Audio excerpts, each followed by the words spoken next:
નમસ્કાર. દેશભરના કરોડો સરકારી કર્મચારીઓ અને નિવૃત્ત પેન્શનર્સ મિત્રો, સ્વાગત છે તમારું આપણી આ યુટ્યુબ ચેનલમાં, જેનું નામ છે ગુજરાતી જીકેની જમાવટ. તો આજના 8મા પગાર પંચના પગાર વધારાના સમાચારમાં આપણે કર્મચારી મિત્રો વિગતવાર જાણીશું કે 7મા પગાર પંચનો જે ફિટમેન્ટ ફેક્ટર ફોર્મ્યુલા હતો તે અંતર્ગત 8મા પગાર પંચમાં જો એ જ રીતે ફિટમેન્ટ ફેક્ટર ગણવામાં આવશે તો કેટલું ફિટમેન્ટ ફેક્ટર કર્મચારીઓને મળશે, સાથે જ હાલનો જે પગાર છે 7મા પગાર પંચ અંતર્ગત લેવલ 1 થી 15નો તે કેટલો છે, અને 8મા પગાર પંચમાં જે સંભવિત ફિટમેન્ટ ફેક્ટર 7મા પગાર પંચ પ્રમાણે છે તેમાં કેટલો પગાર વધારો લેવલ 1 થી 15ના કર્મચારીઓને મળશે. સાથે જ જાણીશું કે લેવલ 1 થી 15ના કર્મચારીઓની જે મોંઘવારી ડીએ એઆઈસીપીઆઈના આંકડા પ્રમાણે જે એચઆરએ વગેરેના જે આર્થિક પરિબળો છે તે કેટલા વધશે, સાથે જ કર્મચારીઓ અને પેન્શનર્સોને અન્ય કયા લાભો મળશે વગેરે જેવી બાબતોને લઈ અને આજના વિડીયોમાં આપણે વિગતવાર ચર્ચા કરીશું. તો વિડીયોના અંત સુધી આપ બન્યા રહો, અને જો ચેનલમાં આપ નવા સબસ્ક્રાઈબર હોય તો અમારી ચેનલને સબસ્ક્રાઈબ કરવાનું ભૂલશો નહીં. તો વાત કરીશું ભારતમાં સરકારી કર્મચારીઓ માટે દર 10 વર્ષે લાગુ થતું પગાર પંચ માત્ર પગાર વધારો નથી, પરંતુ આ કર્મચારીઓ અને પેન્શનર્સોના જીવન ધોરણ, સામાજિક સુરક્ષા અને આર્થિક સ્થિરતાનો આધાર સ્તંભ પણ છે. વર્ષ 2016થી અમલમાં આવેલા 7મા પગાર પંચ પછી હવે દેશભરના કરોડો કેન્દ્ર અને રાજ્ય સરકારના કર્મચારીઓ, પેન્શનર્સો તથા માનદ વેતનધારી કર્મચારીઓની નજર 1 જાન્યુઆરી 2026થી લાગુ થઈ ગયેલું 8મા પગાર પંચ તરફ મંડાઈ છે. આ લેખમાં આપણે ખાસ કરીને નીચેના મુદ્દાઓ પર ચર્ચા કરીશું, જેમાં 7મા પગાર પંચના ફિટમેન્ટ ફેક્ટર શું હતો, 8મા પગાર પંચ માટે સંભવિત ફિટમેન્ટ ફેક્ટર કેટલો હોઈ શકે, લેવલ 1 થી 15ના પગારમાં કેટલો વધારો થઈ શકે, મોંઘવારી ડીએ એઆઈસીપીઆઈ અને આર્થિક પરિબળોની ભૂમિકા શું હોઈ શકે, અને કર્મચારી અને પેન્શનર્સોને શું લાભ મળશે. તો 7મા પગાર પંચના ફિટમેન્ટ ફેક્ટરની વાત કરીએ તો 7મા પગાર પંચ 1 જાન્યુઆરી 2016થી લાગુ થયું. તે પહેલાં 6ઠ્ઠું પગાર પંચ અમલમાં હતું. 6ઠ્ઠા પગાર પંચમાં જે છે તે ગ્રેડ પે સિસ્ટમ નહોતી. તેમાં 5200થી લઈ અને 20200 સુધી જે છે તે વર્ગ 3ના લેવલ 1ના કર્મચારીને મળતો હતો. એટલે કે 6ઠ્ઠા પગાર પંચનો લઘુત્તમ પગાર કેટલો નક્કી થયો હતો તો 5200 રૂપિયા, જે કહી શકાય કે 5મા પગાર પંચનો જે લઘુત્તમ પગાર હતો લેવલ 1નો તે પત્તા ગ્રેડ પે 1800 રૂપિયા પ્રમાણે એમ 1800 રૂપિયા એડ કરી અને જે લેવલ 1નો 6ઠ્ઠા પગાર પંચમાં જે મૂળભૂત પગાર છે તે 7000 રૂપિયા નક્કી કરવામાં આવ્યો હતો.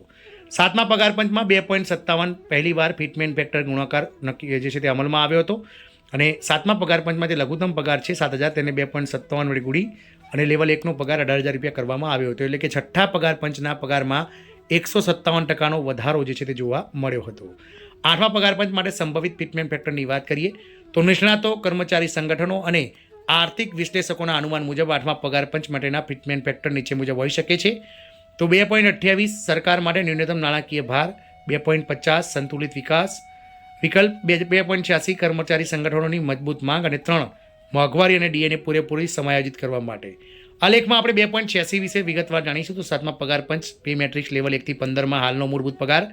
તો હાલમાં લેવલ 1ને 7મા પગાર પંચમાં લેવલ 1નો 18000 રૂપિયા બેઝિક, લેવલ 2નો જે છે તે 19900 2000 રૂપિયા 1900 ગ્રેડ પે, લેવલ 3 2000 રૂપિયા ગ્રેડ પે 21700 બેઝિક પગાર, લેવલ 4 જેનો 2400 રૂપિયા ગ્રેડ પે છે અને 25500 રૂપિયા જેનો બેઝિક પગાર છે, લેવલ 5 2800 ગ્રેડ પે 29200 પગાર, લેવલ 6 4200 ગ્રેડ પેનું પ્રાથમિક સ્ટેજ જેમાં 35400 બેઝિક પગાર છે, લેવલ 7 4600 ગ્રેડ પે 44900 પગાર, લેવલ 8નો 4800 રૂપિયા ગ્રેડ પે પ્રમાણે 47600 પગાર, લેવલ 9 5600 રૂપિયા ગ્રેડ પેમાં 53100 પગાર, લેવલ 10માં 56100, લેવલ 11માં 67700, લેવલ 12નો 78800, લેવલ 13 1,23,100, લેવલ 14 1,44,200 અને લેવલ 15નો 1,82,200.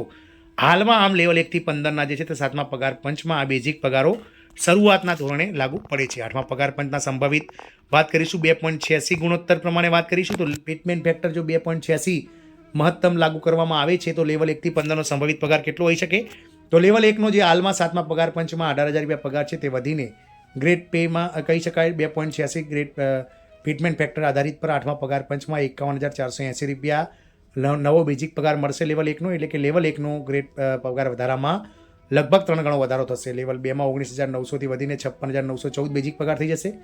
લેવલ 3નો 21700 રૂપિયા જે હાલમાં પગાર છે તે વધીને 62,062 પગાર થઈ જશે. લેવલ 4નો 25,524 રૂપિયા ગ્રેડ પેમાં જે હાલનો લઘુત્તમ બેઝિક પગાર છે તે વધીને 72,930 રૂપિયા થઈ જશે. લેવલ 5 29,200 જે લઘુત્તમ પગાર છે તે વધીને 83,512 થઈ જશે. લેવલ 6નો જે 35,400 પગાર છે તે વધીને 1,01,244 રૂપિયા થઈ જશે. લેવલ 7નો જે હાલમાં 44,900 બેઝિક પગાર છે તે વધીને 1,28,414 રૂપિયા થઈ જશે. લેવલ 8 47,600માંથી વધીને 1,36,136. લેવલ 9નો 53,100થી વધીને 1,51,866. લેવલ 10નો બેઝિક પગાર જે હાલમાં 56,100 રૂપિયા છે તે વધીને 1,60,466 રૂપિયા થઈ જશે. લેવલ 11નો 67,700 રૂપિયા પગાર છે બેઝિક જે હાલમાં તેનો વધીને 1,93,622 રૂપિયા થઈ જશે. લેવલ 12નો જે લઘુત્તમ બેઝિક પગાર હાલમાં 78,800 રૂપિયા છે તે વધીને 2,25,368 રૂપિયા થઈ જશે. લેવલ 13નો હાલમાં જે લઘુત્તમ પગાર 1,23,100 રૂપિયા છે તે વધીને 3,52,066 રૂપિયા થઈ જશે. લેવલ 14નો બેઝિક પગાર 1,44,200 રૂપિયા જે હાલમાં બેઝિક પગાર છે તે વધીને 4,12,412 રૂપિયા થઈ જશે. લેવલ 15નો બેઝિક પગાર 1,82,200 રૂપિયા છે જે હાલમાં તે વધીને 5,21,092 રૂપિયા થઈ જશે. કામ પગારમાં કુલ કેટલો વધારો થશે? જો આપણે ફક્ત મૂળ પગાર નહીં પરંતુ ડીએ એટલે કે મોંઘવારી, હાઉસ રેન્ટ એલાઉન્સ એટલે કે ઘર ભાડું, ટીએ સહિતના જે મુસાફરી ભત્તા સહિતના જે પગાર કુલ જોઈએ તો પગારમાં કુલ 60થી 80% સુધીનો વધારો થશે. ડીએ ફરીથી 0% થઈ જશે અને એચઆરએ નવા મૂળ પગારના આધારે જે છે તે વધુ મળશે. મોંઘવારી અને ડીએનો પ્રભાવ તો 7મા પગાર પંચના અંત સુધીમાં ડીએ જે છે તે 60% થવાની શક્યતા છે. 8મા પગાર પંચ લાગુ થતાં ડીએ મર્જ થઈ જશે. આ જ કારણ છે કે ફિટમેન્ટ ફેક્ટર ઊંચો રાખવાની માંગ છે. પેન્શનરોને શું લાભ મળશે? તો ન્યૂનતમ પેન્શન 9,000 રૂપિયા છે તે વધીને લગભગ 25,000 પ્લસ થઈ શકે છે. ફેમિલી પેન્શનમાં પણ મોટો વધારો થશે. ડીઆર ફરીથી નવા ધોરણો લાગુ થશે. રાજ્ય સરકાર અને માનદ વેતન કર્મચારીઓ જેવા કે આંગણવાડી, આશા વર્કર, કોન્ટ્રાક્ટ કર્મચારી અને ફિક્સ પે કર્મચારીઓ રાજ્યો પોતાના બજેટ પ્રમાણે ફિટમેન્ટ ફેક્ટર અપનાવશે.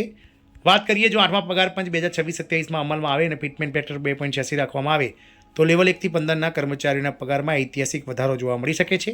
સરકારી નોકરી ફરીથી યુવાનો માટે આકર્ષણ બનશે અને મધ્યમ વર્ગને મોંઘવારી સામે મોટી રાહત મળી શકે છે. આમ 7મા પગાર પંચના ફિટમેન્ટ ફેક્ટરની ગણતરી પ્રમાણે જો 8મા પગાર પંચમાં પણ ફિટમેન્ટ ફેક્ટર 2.86 જેટલું રાખવામાં આવે અને કર્મચારી સંગઠન જે માંગ કરી રહ્યા છે તે પ્રમાણે સરકાર જો એગ્રી થાય તો કર્મચારીઓના પગારમાં મસ્ત મોટો વધારો થશે, જેનાથી કર્મચારીઓને તેમના જીવન ધોરણ, સામાજિક સુરક્ષા અને આર્થિક સ્થિરતાનો આધાર સ્તંભ જે છે તે મજબૂત બનશે. જય હિન્દ, અસ્તુ.